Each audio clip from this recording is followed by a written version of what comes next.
జగన్ మీద ద్వేషంతో మాట్లాడేది, జగన్ మీద ప్రేమతో మాట్లాడేవాళ్ళు 2 రకాలు ఉంటారు. నేను జగన్ మంచి చేసినప్పుడు మంచి చెప్తా, చెడు చేసినప్పుడు చెడు చెప్తాను.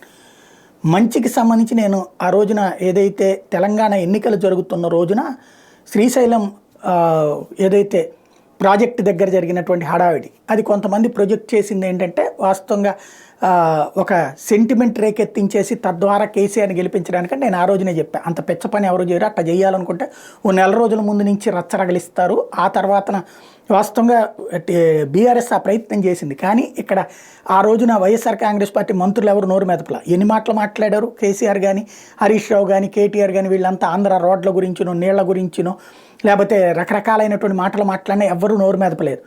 చిన్నపాటి స్టేట్మెంట్తో వదిలేశారు. కావాలని చెప్పి వాళ్ళ జోలికి పోలేదు. ఎందుకంటే వాళ్ళు సెంటిమెంట్తో రగిలిచ్చి గెలుద్దాం అనుకుంటున్నారని అర్థమైంది. అందుకనే సైలెంట్ అయిపోయారు. చివరికి వాళ్ళు ఓడిపోతారన్నటువంటి సర్వే జగన్ దగ్గర ఉంది. అందుకనే కూల్గా ఉన్నారు. కరెక్ట్గా ఎలక్షన్ రోజున అక్కడికి ఎందుకు పెట్టారంటే హడావిడి చేశారు.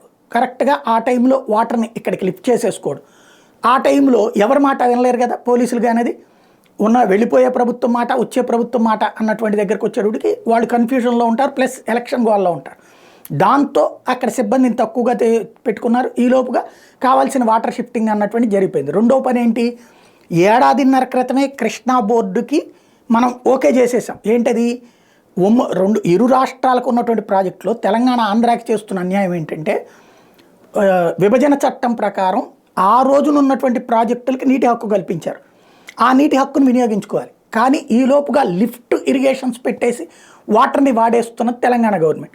దానికి కాను శ్రీశైలం ప్రాజెక్ట్ దగ్గరకు వచ్చినప్పుడు లెక్క కట్టి ఆ లెక్క ప్రకారం ఇవ్వాలంటే వాళ్ళు ఏం చేస్తున్నారు, శ్రీశైలం ప్రాజెక్ట్ అనేటువంటిది కరెంటు ప్రాజెక్టే కానీ సాగునీటి ప్రాజెక్టు కాదు అంటూ వాస్తవంగా మొట్టమొదటి కట్టినప్పుడు అదే ఉద్దేశంతో కట్టారు. కానీ ఆ తర్వాత కాలంలో జీవో తీసుకొచ్చి సాగునీటికి ప్రథమ ప్రాధాన్యం ఇవ్వాలి, తర్వాతే కరెంటుకు ప్రాధాన్యం ఇవ్వాలి అని చెప్పారు. ఎందుకంటే ఒకప్పుడు కరెంటు లేని రోజుల్లో ఆ విధమైనటువంటి కాన్సెప్ట్ ఇచ్చారు. కరెంటు ఉత్పత్తి పెరిగాక నీటి అవసరాన్ని దృష్టిలో పెట్టుకుని శ్రీశైలం ప్రాజెక్ట్ అనేటువంటిది కరెంటుకు కాదు సాగునీటికి అన్నారు. బట్ ఆ జీవోని పక్కన పెట్టేసి అది ఆంధ్రావాడు పెట్టిన జీవో, మాకేంటి సంబంధం అంటూ వాళ్ళకి కరెంటు కావాల్సినప్పుడు కాళేశ్వరానికి అడ్డకోలుగా కరెంటు వాడకం పెట్టినటువంటి కేసీఆర్ సర్కారు దానికోసమని ఈ వాటర్ని వృధాగా పోయడం. కరెంటు వాడటం అంటే ఏంటి, నీళ్ళని ఇట్ట కిందకు పోస్తారు. ఆ పోసినప్పుడు వచ్చేటువంటి కరెంటు ఉత్పత్తి అప్పుడు ఇక్కడ కిందకు వచ్చేస్తే ఆ టైంలో ఇక్కడ పంట లేకపోతే ఆ నీళ్లు వృధాగా పోతాయి. అట్లా పోతోంది మొర్రో అని చెప్తున్నా సరే వినకుండా వృధా చేస్తున్నటువంటి వేళ ఆ రోజున జగన్ సర్కార్ తీసుకెళ్ళి అడ్డు పెట్టేటప్పటికి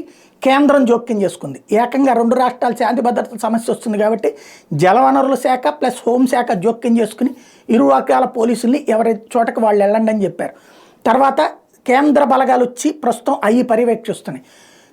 ఆంధ్రప్రదేశ్ ప్రభుత్వం ఎప్పుడో చెప్పింది, కేంద్రాన్ని చూడండి, మాకెంత ఎలా చేశారు విభజన చట్టం ప్రకారం అంతే నీళ్ళు ఇవ్వండి అని. కానీ పేచీ పెట్టింది ఆ రోజున కేసీఆర్, ఏమని మాకు 50% ఇవ్వాలి అన్నటువంటిది. బట్ అట్టెట్లా ఇస్తారు, నిబంధనల ప్రకారం ఉన్నప్పుడు ఫస్ట్ బేస్డ్ ప్రాజెక్ట్ ఎప్పుడైతే మొట్టమొదట కట్టినటువంటి ప్రాజెక్టులకి ఆయకట్టుకు మొదటి నీళ్ళు ఇచ్చాక మిగతా వాటికి ఇవ్వాల్సి ఉంటుంది. అది రూలు. దాని ప్రకారమే అని చెప్పి ఓ పక్కన ఆంధ్ర వాదిస్తుంటే దాని మీద కోర్టుల దాకా వెళ్ళి లిటిగేషన్స్ క్రియేట్ చేస్తే ఈలోపు వాటర్ వాడేసుకుంటుంటే ఇప్పుడు ఆంధ్ర చేసిన దెబ్బకి జగన్ వేసిన ఎత్తుగడకి మొత్తం కథ మారింది. ఇప్పుడు కేంద్ర ప్రభుత్వం తన చేతిలోకి తీసుకుంటోంది. రాబోయే 2 రాష్ట్రాలకి కూడా ఆ విషయాన్ని తేల్చి చెప్పేసింది. వాటర్ని ఇకపైన కేంద్రం డిస్ట్రిబ్యూట్ చేస్తుంది. ఆంధ్రాకి ఎంత వాటా ఉంటే అంతే ఇస్తుంది, తెలంగాణకి ఎంత వాటా ఉంటే అంతే ఇస్తుంది. ఆ తర్వాత ఎక్కువ వస్తే ఆ రేషియోలోనే పంచుతుంది. తద్వారా ఆంధ్రాకి నష్టం చేయడానికి కేసీఆర్ వేసిన ఎత్తుకి పై ఎత్తు వేసినటువంటి జగన్ సక్సెస్ అయ్యారు ఆ విషయంలో.